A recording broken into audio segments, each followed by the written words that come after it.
Rescue teams in India used rafts on Monday to rescue residents stranded in flooded areas caused by torrential monsoon rains that have so far claimed more than 160 lives in 4 days.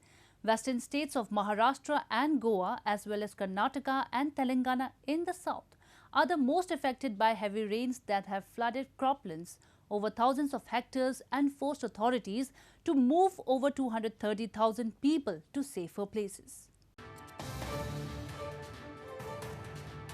India's western states of Maharashtra and Goa, as well as Karnataka and Telangana in the south, are the most affected by heavy rains that have flooded croplands over thousands of hectares and forced authorities to move over 230,000 people to safer places.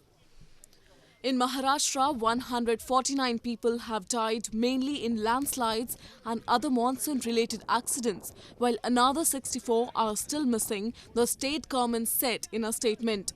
As rescue missions are underway, the National Disaster Response Force (NDRF) personnel in the state's Kolhapur district rescued a COVID-19 patient from a flooded village and shifted him to a safer place from where he was taken to hospital by ambulance. इस गांव से हम आए, उसका नाम वडांगे है। वहाँ से एक कोविड पेशेंट जो अभी जिसका ब्लड ऑक्सीजन डाउन हो गया है, तो इसको इमरजेंसी इवैक्यूएट करना है, इसलिए हम उसको अपने शिवाजी ब्रिज की तरफ ले जा रहे हैं, जहाँ से उसको बाय रोड एम्बुलेंस के थ्रू पहुंचाया जाएगा।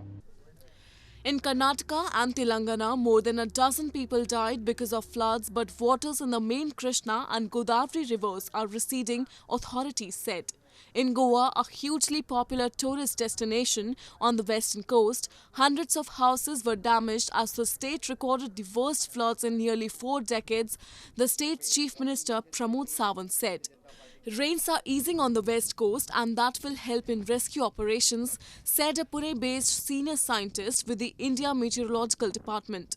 Last week, parts of India's west coast received up to 594 mm of rainfall over 24 hours, forcing authorities to evacuate people from vulnerable areas as they released water from dams that were threatening to overflow.